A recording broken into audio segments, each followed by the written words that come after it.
And there we go, live. Okay, 5, 4.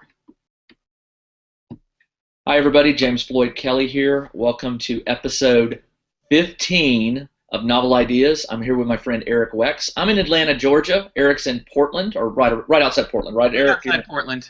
Vancouver, you call it. Vancouver. Vancouver. We have an interesting discussion planned for you today, and it's going to center around something really great that happened to a friend of Eric's, and I'm going to let Eric just talk about it, and we're going to use that as a jumping off point to talk to you about being a writer and some of the options that are available for you for your story. So Eric, drop this news on us. So my good friend Jason Gurley announced on his website this week that he signed a really amazing deal with Crown Publishing for a novel that he'd been working on for 13 years called Eleanor. There are significant sums of money involved. He got an incredible advance, and there also is a lot. There's a lot of support behind the book that's very obvious. I mean, first of all, his agent is Ann Lecky's agent, right? Ann Lecky of Ancillary Justice that just won the Hugo and the Nebula. Crown Publishing is the publisher of The Martian, which is a book that won awards the year before and started out as an independently published book. So and was just released in paperback, by the way. Yes, and The Martian, you know, Crown is showing and is kind of leading the way with a new method of finding really great work, and that is that the publishers and the agents are understanding that, you know, indie authors are not dead set against traditional publishing if traditional publishing can bring to the table resources that make it worth their while to do traditional publishing. So they're going out and hunting on Amazon for really great books and seeking them out, and then coming after them with real effort. So it's kind of exciting. Let's talk for a second. This is not Jason's first book. No. I mean, he's got other. If you go out to Amazon, he's got a lot of Kindle titles out there. So there should probably be a disclaimer here that says this is not typical. You know, typical of first-time authors. I mean, don't expect to write your one story and have it picked up for, you know, sums and gobs of money. Jason's been doing this for how many years? 13? Jason's been writing for 20 years, and he had been working on Eleanor for 13. He has a whole lot of other titles out there on Amazon. So you could argue, you could say he's put in the blood, sweat, and tears. Yes, but and what I really like, what I think is why it's such an incredible time to be a writer, is that Amazon and its system allows you to put in that blood, sweat, and tears, and then gives you options and choices about what you do when something hits, right? And you know, with Amazon's Kindle publishing, my need for an audience is much smaller. I can make a living on a small audience that I can't do if I go the traditional publishing route. Right. And so with Amazon offering that kind of flexibility to me, it allows me to train my skills. It allows me to practice, to release things and have them flop, and then release something else later and see if it's better. Well, let's talk about that. Let's talk about that for a second, because we had said that we want to talk about this. We want to make this personal to viewers. If you're an indie writer and you're writing fiction, you talk about Amazon offers these options. Let's talk about those options and how Jason took advantage of them, because basically he still owns his other titles. That's correct.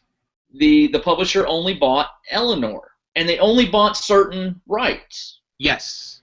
So Jason sold North American publishing rights.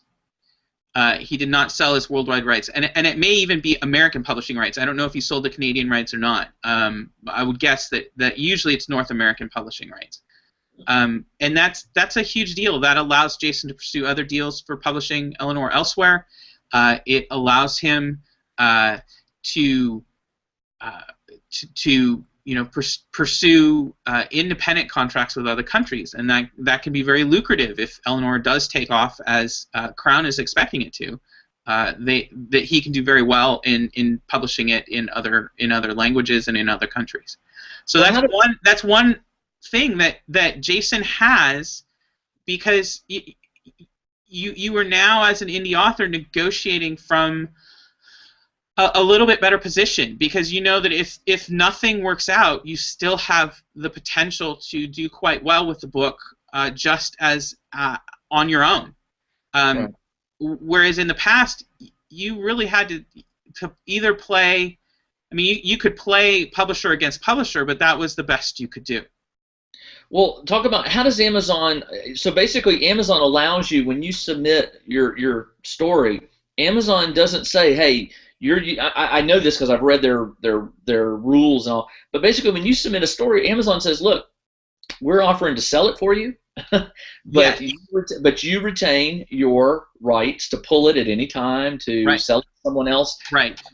And Amazon is a distribution. Amazon is a distribution contract. So Amazon does not take any rights to your work. Now the contract that Jason just signed is a traditional publishing contract where he has sold the rights to Eleanor, including some of them, including the digital rights. Like he didn't. So it's going to come off Amazon. Yes, it is going to come off Amazon, and it will disappear probably for about a year. I believe they're targeting a publishing date of next fall. And when it comes back, Crown Publishing will own both the digital and the print rights. But Jason really felt that book was so special to him and had such great potential with a wider audience that those were things that he was willing to give up for this novel. The great thing is he doesn't have to give up more than that, right? He and this is something for our viewers to be very careful of, is that a lot of publishing contracts will include first rights of refusal for several books down the road, or they may even include the requirement that you publish your next 2 or 3 books with that publisher. So those contracts, those details of the contracts have to be read very carefully, and when you're going into the negotiation, you need to make it clear to the publisher up front that they're purchasing a single book. And that stuff, it is much easier to negotiate that they purchase a single book than it is to get Hugh Howey's contract, which doesn't exist any longer. Like the publishing industry recognized the damage of Hugh Howey's contract, and so they are refusing to do a contract where you only purchase the print rights and not the digital rights. That's digital, yeah. And that makes sense, because anyone can go read their quarterly findings. And on the quarterly findings of the publishers, it's very, very clear that print profits are stable or dropping, and the only growth market for the publishers is in the digital rights. Which is why, by the way, Amazon and the publishers are fighting about the growing piece of the pie. They're fighting very hard and negotiating very hard about how that pie is going to grow. That's why there's such intensity there, because everyone recognizes that ebooks are the growing piece. Yeah. Hey, let's take a step back for a second, because you were talking about contracts, and I think as a nonfiction writer and as a fiction writer, I think this applies to both of our writing styles or the genres we're in. Whether you choose Amazon or a publisher, read your contract. Read your terms of your licensing terms. Read the Amazon. Before you check that box. Because here's the thing, Eric, and you could probably you can back me up on this. This day and age, contracts. Every contract I get for a nonfiction book seems to have a little bit of a change. Those things change faster than the weather. And all I can say is, viewers, whether you're going to submit a book to Amazon or whether you're going to get an agent or a publisher to publish a book of yours, read your contract. If you don't understand it, ask questions or get a lawyer. I mean, honestly, they can be complicated. I'm married to an attorney, so I'm very fortunate that when I get one, I just go, "Here, honey."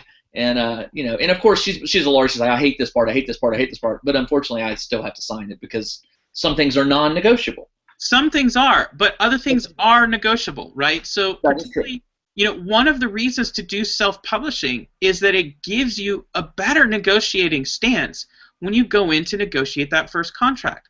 So, when you have a hit book, that is a self-published hit, the publishing companies recognize that they have to offer you something of value to you before you walk away from that in order to get the bookstore distribution that they offer. Everything else you can purchase, right? You can purchase the editing, the cover, and all that stuff. What they offer is bookstore distribution and wider marketing.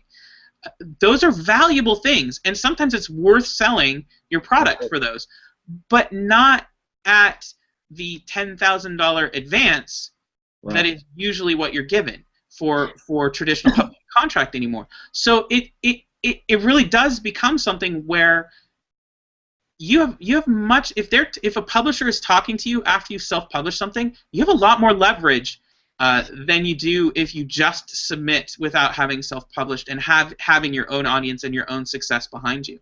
So I think self-publishing can be an excellent minor leagues, in a certain way.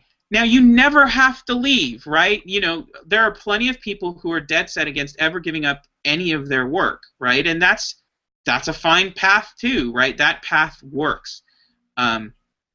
This just gives us options. Well, I think ultimately where Jason's going to benefit from this, and I think you already hinted at it, is here's one book that's going to get a much bigger audience, at least promotion-wise. It's going to go out to bookstores. It's going to be a much bigger promotion. People who read the book, who've never heard of Jason Hurley, are now going to go to Amazon. They're going to go, what else did this guy write? Right. And all of a sudden, they're going to find he's got, 8, 10, some odd books on Kindle, maybe more. I only looked at one page. There was Jason Gurley. So they're going to go, and all of a sudden, Jason Gurley's going to start having an increase in his Kindle sales. Exactly. That he still owns. The other benefit is, if we see a spike in another Jason Gurley book, that one has just as much likelihood of his new Crown publisher saying, hey, let's talk that one. So, I'm with you. Negotiation-wise, get your book written, get it on Amazon, start generating sales. If it never hits, it's there at least to sell little by little by little. But if it does hit, it can only help your other books. And it hits later. Like, the thing is that those titles are just fodder when down the road one of your books hits. And the social credibility of a hit will also increase an audience's perception, improve an audience's perception of what you have out there. So you may have a book out there that you feel like it flopped. The reviews are tepid, they're so-so.